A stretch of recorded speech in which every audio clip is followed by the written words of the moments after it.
உங்களோட பிரச்சனையை நீங்கள் தேடி வாரத்துக்கு இடையில் உங்களோட பிரச்சனையை தேடி நாங்கள் உங்களோட வீடு தேடி வருவோம். தமிழர்களுக்கென்று குறிப்பாக தமிழர் வடகிழக்கில் இருக்கக்கூடிய தமிழர் மக்களுக்கென்ற பிரச்சனை இருக்குது. இப்போ உதாரணம் எடுத்துக்கொண்டால் காணாமலாக்கப்பட்ட ஒரு பிரச்சனை, அரசியல் கைதிகள் பிரச்சனை, காணிகள் விடுவிப்பு, போதவஸ்து பிரச்சனை, மதுபான சாலைகள், கடந்த காலங்களில் இருந்த தமிழ் அரசியல்வாதிகள மதுபான சாலைகள் என்று இப்படி கனவென பிரச்சனைகள் இருக்குது.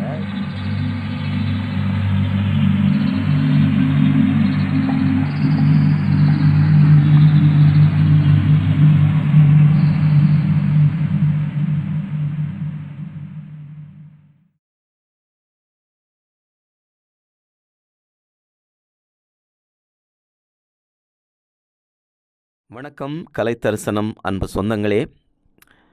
இன்றைய தினமும் நாங்கள் மிக முக்கியமான ஒருவரை அழைத்து வந்திருக்கின்றோம். அவர் வேறு யாருமில்ல, முல்லைத்தீவு மாவட்டத்திலே கடந்த பாராளுமன்ற தேர்தலிலே போட்டியிட்டு 6000க்கு மேற்பட்ட வாக்குகளை வென்றவர். எமது முல்லைத்தீவு மக்களோடு மிக ஐக்கியமாக இருந்து உழைத்த ஒருவர். இன்றும் நீங்கள் அவரை சந்திப்பதற்கு ஆவலோடு இருப்பீர்கள். அவரைத்தான் அழைத்து வந்திருக்கின்றோம். சிவருவன் அண்ணா அவர்கள். வணக்கம் அண்ணா. வணக்கம். சுகமாக இருக்கிறீங்களா? நல்ல சுகமாக இருக்கும். உண்மையில் முல்லைத்தீவு மாவட்டத்திலே கடந்த தேசிய மக்கள் சக்தியினூடாக நீங்கள் போட்டியிட்டு 6000க்கு மேற்பட்ட வாக்குகளை வென்றிருக்கிறீர்கள். ஆனால் அந்த தேர்தலிலே நீங்கள் பாராளுமன்றம் செல்லவில்லை. இருந்தாலும் மக்கள் நீங்கள் செல்ல வேண்டும் என்ற ஒரு ஆர்வத்தோடும் மிகவும் ஒரு விருப்பத்தோடும் இருந்தார்கள். அவர்கள் உங்களை சந்திப்பதற்கும் உங்களுடைய அடுத்த கட்ட வேலை திட்டங்கள் எவ்வாறு இருக்கப் போகிறது என்பதை பற்றியும் உங்களிடம் அறிய ஆவலாக இருப்பார்கள். நான் நினைக்கின்றேன் முதலில் அதை பற்றி நாங்கள் தொடரலாம் நினைக்கின்றேன். கூறுங்கள், எமது முல்லைத்தீவு மக்களுக்கும் இலங்கை வாழ் மக்களுக்கும் என்ன சொல்ல விரும்புகிறீர்கள், உங்கள் கருத்து? நிச்சயமாக இது என்னென்று சொன்னால், இந்த தேர்தல்ன்றது முதலாவது போட்டி என்றதை நாங்கள் போட்டி என்று நினைக்கக்கூடாது. மக்களுக்கு சேவை செய்கிறேன்னு சொல்லி வந்த நாங்கள் அது தேர்தலில் வெற்றி பெற்றால் மட்டும்தான் நாங்கள் சேவை செய்யணுமென்று இல்லை, செய்கிறதுக்கு நிறைய சேவைகள் இருக்குது. அந்த அடிப்படையில் உண்மையில் முல்லைத்தீவில் பெருமளவு நானே நினைக்கையில் இந்தளவு மக்கள் ஆதரவு தெரிவித்து எங்களோட இந்த தேர்தல் பிரச்சாரத்துக்கு தங்களுடைய காலங்களையும் பணத்தையும் கூட தாங்களே தங்களுடைய வாகனங்களுக்கு எரிபொருள்களை நிரப்பி எந்த ஒரு எதிர்பார்ப்பும் இல்லாமல் செயல்பட்ட மக்களுக்கு நன்றியை தெரிவிக்கணும் முதலாவது. ரெண்டாவது வாக்களித்த மக்களுக்கு பொறுப்பு கூற வேண்டிய இடத்துல நிச்சயமாக நாங்கள் இருக்கிறோம்.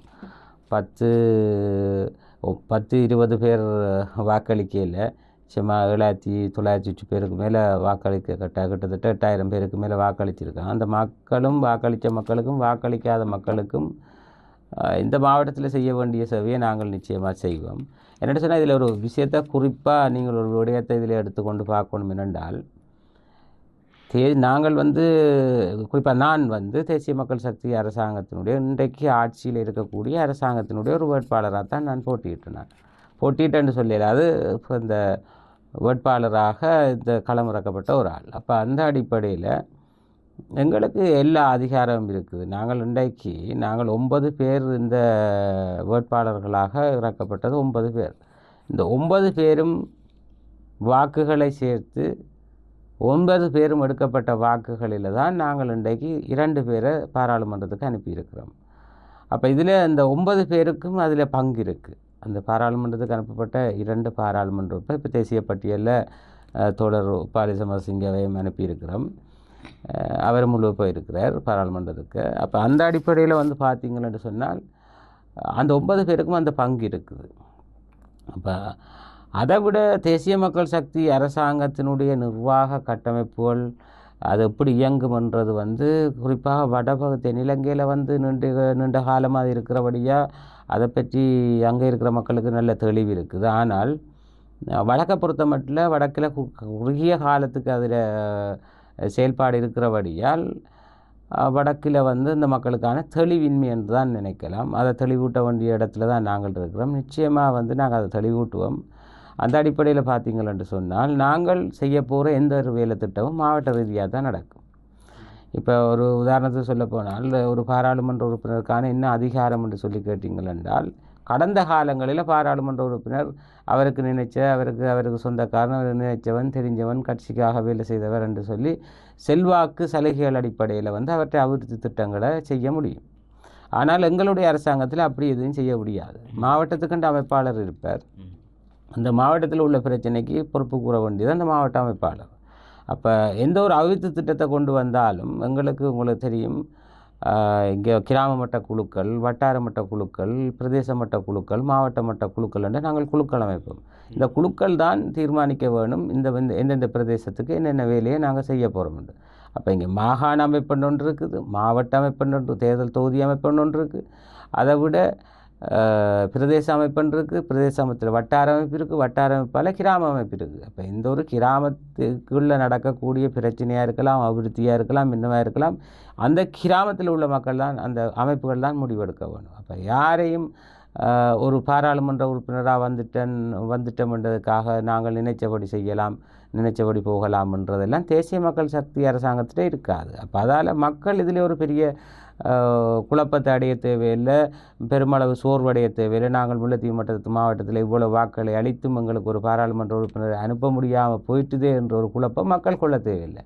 நிச்சயமாக இந்த மாவட்டத்தில் நடக்கக்கூடிய சகல அபிவிருத்திகளும் நாங்கள் எதை தேர்தல் பிரச்சார மேடைகளில் பேசினோமோ, எந்த இடத்துல மக்களை சந்திக்கக்குள்ள கதைச்சி சொன்னோமோ, அதை விட இந்த மாவட்டத்துக்கு முக்கியமாக என்ன செய்ய வேணுமோ அது எல்லா விடயமும் இங்கே நடக்கும். அதால் மக்கள் இதை பெருமளவு குழப்பிக்கொள்றதுல ரெண்டும் இல்லை. என்னுடைய நடவடிக்கையும் தொடர்ந்து இதே மாவட்டத்தில் இருக்கும். எனக்கு உண்மையில் சொல்லப்போனால் நான் பாராளுமன்றம் போகணும் என்று ஆசைப்பட்ட ஒரு ஆள் இல்லை.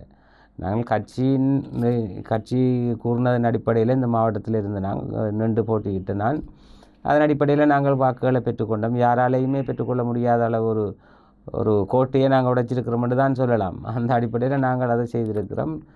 தேசிய மக்கள் சக்தியை ஒரு வடக்கில் இன்றைக்கு குறிப்பாக முல்லைத்தீவு மாவட்டத்தில் இந்த அளவு வாக்கு பெற்றிருக்கிறோம்.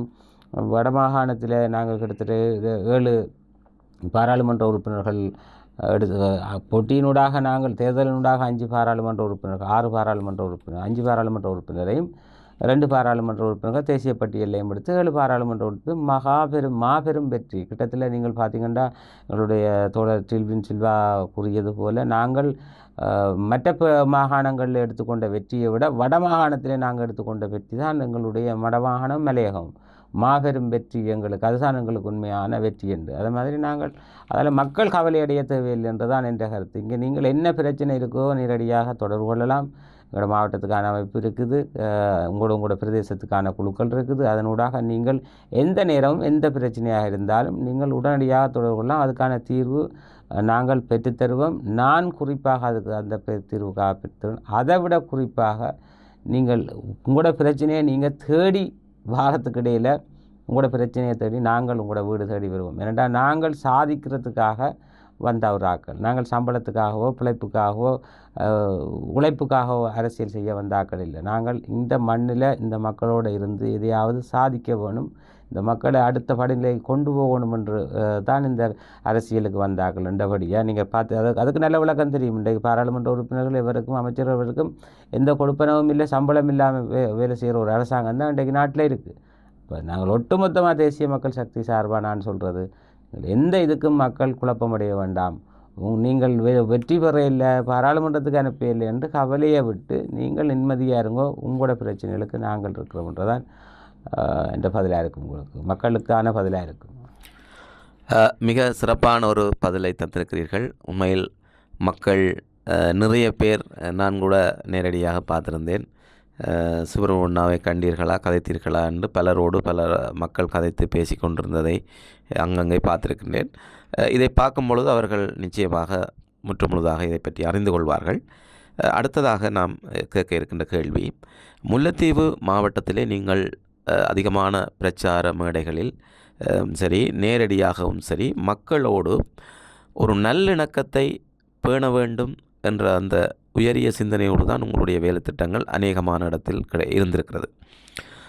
தற்பொழுது இந்த நல்லிணக்கம் சம்பந்தமாக தேசிய மக்கள் சக்தி ஊடாக எவ்வாறான வேலை திட்டங்களை நீங்கள் முன்னெடுக்க இருக்கிறீர்கள்? அதில் ஒரு வேடிக்கையாக ஒரு அதிசயமான விஷயம் என்று கூட சொல்லலாம். தமிழ் அரசியல்வாதிகள் பெருமளவில் பேசிக்கொள்கிற ஒரு விடயம் என்னென்று சொல்லி சொன்னால், தேசிய கட்சி உண்டு, அதை கூடுதலாக சிங்கள கட்சி என்று தான் சொல்கிறது. அந்த சிங்கள கட்சியில் ஒரு போட்டி வேட்பாளராக இருக்கக்கூடிய ஒருவர் தமிழ் பிரதேசங்களில் வந்து வாக்கு பெற்றுக்கொள்கிறீங்களா, ஆனால் உங்களால் சிங்கள மக்களிடத்தில் ஒரு தமிழனுக்கு வாக்களிப்பாங்களா, வாக்க பெற்றுக்கொள்ள முடியுமான்னு சொல்ல நிறைய பேர் பேசுகிறத நாங்கள் கேட்டிருக்கிறோம். அந்த அடிப்படையில் நான் உண்மையில் பெருமையாக சொல்லிக்கொள்வேன் என்னென்னு சொன்னால், இந்த முல்லைத்தீவு மாவட்டத்தில் 3 இனங்களும் வாழக்கூடிய ஒரு மாவட்டம். முஸ்லீம்கள் இருக்கணும், சிங்கள மக்கள் இருக்க, தமிழ் மக்கள் வாழக்கூடிய ஒரு பிரதேசம். அப்போ இந்த இடத்துல நான் உண்மையில் வாக்கு இன்னொரு இடத்துல இருந்தபடியாக நான் நேரடியாக பார்க்குற நேரம் உண்மையில் ஒரு தமிழ் வேட்பாளர், ஒரு தமிழ் கட்சியில் இருக்கிற வேட்பாளரால் என்னட்ட நேரடியாக கேட்ட விஷயம் என்னது, வெளியோயா பிரதேசத்தில் உங்களுக்கு சிங்கள மக்கள் உங்களுக்கு விருப்பு வாக்களித்திருக்கிறாங்க அதிகமாண்டு. அதே நேரம் இந்த நீராவிப்பட்டி போன்ற முள்ளியவளை பிரதேசத்தில் வந்து இஸ்லாமிய மக்கள் சமுதாயம் கூட எனக்கு விருப்பு வாக்களிச்சிருக்கு.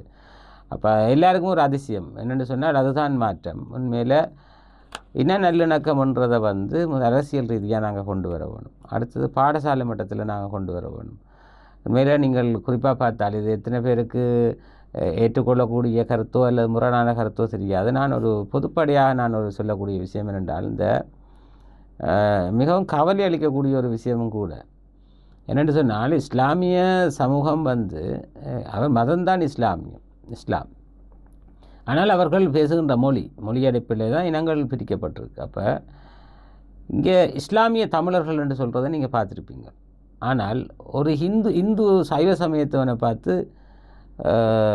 சைவ தமிழன் என்று யாரும் சொல்கிறதில்லை. அல்ல கிறிஸ்தவரை பார்த்து இவர் தமிழ் கிறிஸ்தவருண்டோ அல்லது தமிழ் சைவருண்டோ யாரும் கூறுறதில்லை. ஆனால் இந்த இஸ்லாமிய சமூகத்தை பார்த்து மட்டும் சொல்கிறதுண்டா இவர் இஸ்லாமிய தமிழர். இது நீங்களும் கேள்விப்பட்டிருப்பீங்கன்னு நான் நினைக்கிறேன். அந்த அடிப்படையான வார்த்தைகளை கூட நாங்கள் என்னை பொறுத்தவரை நான் அதை நிராகரிக்கிறேன்.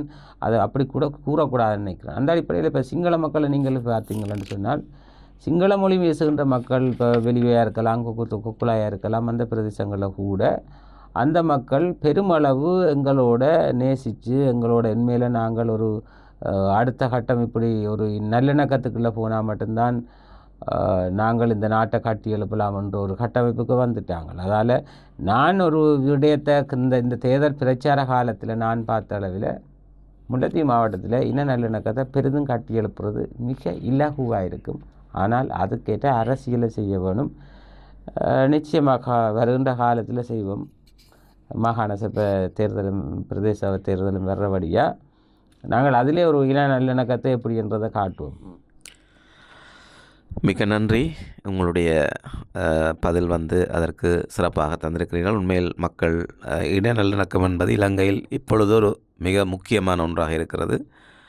அது அப்படி சென்றால் அது உண்மையிலே ஒரு மகிழ்ச்சியான பயணமாக இருக்கும். நன்றி. அடுத்ததாக தற்பொழுது நடந்த பாராளுமன்ற தேர்தலிலே என்பிபி அரசாங்கமானது 3/2 பெரும்பான்மையை பெற்று அமோக வெற்றி பெற்றிருக்கிறார்கள். இந்த வெற்றி தமிழர்களுக்கு எவ்வாறான தீர்வினை வழங்க இருக்கிறது? தமிழர்களுக்கு ஏதாவது பிரச்சனைகளுக்கான தீர்வுகள் இதற்கூடாக கிடைக்குமா என்பதை பற்றியும் கேட்குறோம். இது ஒரு வேடிக்கையான கேள்வி. என்னென்னா, கடந்த காலத்தில் தமிழ் அரசியல்வாதிகள் என்று தங்களை தேசியவாதிகள் என்று சொல்லி கொண்டிருக்கிறார்கள், பேசுகின்ற கேட்குற கேள்வி தான் இது. உண்மையிலே இங்கே தமிழர்களுக்கு என்று சொல்லி நிறைய பிரச்சனை இருக்குது. அதை நான் ஏற்றுக்கொள்கிறேன். நானும் ஒரு தமிழனாக இந்த மண்ணில் இருக்கக்கூடிய ஆளாக நான் அதை ஏற்றுக்கொள்கிறேன். என்னென்னா, தமிழர்களுக்கென்று குறிப்பாக தமிழர் வடகிழக்கில் இருக்கக்கூடிய தமிழர் மக்களுக்கென்ற பிரச்சனை இருக்குது. இப்போ உதாரணம் எடுத்துக்கொண்டால் காணாமலாக்கப்பட்ட ஒரு பிரச்சனை, அரசியல் கைதிகள் பிரச்சனை, காணிகள் விடுவிப்பு, போதவஸ்து பிரச்சனை, மதுபான சாலைகள், கடந்த காலங்களில் இருந்த தமிழ் அரசியல்வாதிகள மதுபான சாலைகள் என்று இப்படி கனவென பிரச்சனைகள் இருக்குது. இப்போ பிரச்சனைகளுக்கான தீர்வை வந்து நிச்சயமாக தேசிய மக்கள் சக்தி பெற்றுத்தரும். அதில் மாற்று கருத்தில் அதை நாங்கள் வந்து இந்த அரசாங்கத்தினூடாக அதிக பெரும்பான்மையை பெற்றிருக்கிறோம். ஒரு சமத்துவமான அராஜகம் இல்லாத ஒரு சமத்துவமான அரசாங்கத்தை நாங்கள் நிர்வகிக்கல வந்து அதுகளுக்கான பிரச்சனைகளுக்கான தீர்வுகளை நாங்கள் பெற்றுறோம். அதில் மாற்று கருத்தில். ஆனால் தமிழ் அரசியல்வாதிகள் பொதுவாக சொல்ல போகிற பேசு இந்த தமிழ் மக்களுக்கான தீர்வு என்ன, நீங்கள் என்ன தீர்வு தர போகிறீங்க தமிழ் மக்களுக்கான. நான் கடந்த காலங்களில் நெடுகளும் தினமும் கூறுறது போல தான் நான் கூறுவேன் என்னென்றால், தமிழ் மக்களுக்கு தீர்வு சாரத்துக்கு சிங்கள மக்கள் யார், சிங்கள மக்களுக்கு சிங்கள மக்களிட தீர்வு கேட்குறது தமிழர்கள் யார். இங்கே நாங்கள் இரண்டு இனக்கு மக்களும் நாங்கள் இந்த மண்ணில் வாழ்கிறார்கள். இப்போ தமிழர்களுக்கான தீர்வு என்னன்றதுக்கான பதில் எப்படி என்று சொல்லி சொன்னால், நாங்கள் சொல்கிறோம் தானே, இந்த அரசாங்கத்தில் நாங்கள் சொல்கிறோம் ஒற்றை ஆட்சி முறையை நாங்கள் அடியோடு ஒழிப்போம். நாட்டினுடைய இறுதி ஜனாதிபதி, நிறைவேற்று அதிகாரம் கொண்ட இறுதி ஜனாதிபதி அது தோழர் அன்றகுமார் திசாநாயக்காவாக தான் இருக்குது. அப்போ ஒற்றையாட்சி முறையை ஒழித்து மக்களிடத்தில் அதிகாரத்தை பகிர்ற நேரம் இங்கே தமிழருக்கன்று இல்லை, சிங்களவருக்கன்று இல்லை, இஸ்லாமியருக்கன்று இல்லை, மலைய மக்களுக்கன்று இல்லை. தீர்வுன்றது தீர்வு எல்லாருக்கும் அதிகாரம் சமம். இங்கே நாங்கள் சமத்துவம் பேணி பாதுகாக்கப்படையில் சமத்துவம் இல்லாமல் இருந்தது, மொழி ரீதியாக பிரச்சனை இருந்தது, நிலன் ரீதியாக பிரச்சனை இருந்தது, குடியேற்ற ரீதியாக பிரச்சனை இருந்தது. அப்போ இந்த பிரச்சனைகளுக்கான தீர்வு வந்தால் பிறகு அதுதான் தமிழர்களுக்கான தீர்வு, நிரந்தரமான தீர்வு. நாங்கள் என்னத்தை சொல்கிறோம், ஒவ்வொரு 5 வருஷத்துக்கும் ஒருக்கா ஜனாதிபதி மாறுவார், ஒவ்வொரு 5 வருஷத்துக்கு ஒருக்கா பாராளுமன்ற உறுப்பினர்கள் மாற்றமடையலாம். ஆனால் இங்கே மீளப்பெறக்கூடிய சகல அதிகாரம் தான் இந்த நாட்டின் அரசியல் யாப்பில் இருக்குது. எது வேணுமென்றாலும் யார் வேணுமென்றாலும் மீளப்பெறக்கூடிய அளவில் மாற்றக்கூடிய 3-2 பெரும்பான்மை வச்சு மாற்றக்கூடிய நிலைப்பாடெலாம் இருக்குது. அந்த நிலப்பாடு இல்லாத மீளப்பெற முடியாத ஒரு புதிய அரசியல் அமைப்பு கட்டமைப்பு ஒன்றை நாங்கள் உருவாக்கணும். அதை மக்கள் மயப்படுத்த வேணும், மக்கள் மயத்தில் வாக்கெடுப்பு நடத்த வேணும், மக்கள் அதுக்கு ஆதரவு தெரிவிக்கணும், அதன் பின் அந்த சட்டம் நடைமுறைக்கு வரணும். அப்படி வர்ற பட்சத்தில் இங்கே ஒட்டுமொத்த இளைஞர்களுக்கான சுபீட்சமான ஒரு தீர்வு தான் இங்கே வருமே தவிர, தனியை பிரித்து பார்த்து தமிழ் மக்களுக்கு கண்ட ஒரு தீர்வு என்று நினைக்கிறது தவறு என்று நான் நினைக்கிறேன். நிச்சயமாக தீர்வுன்றது எல்லாருக்குமான தீர்வு கிடைக்கும்.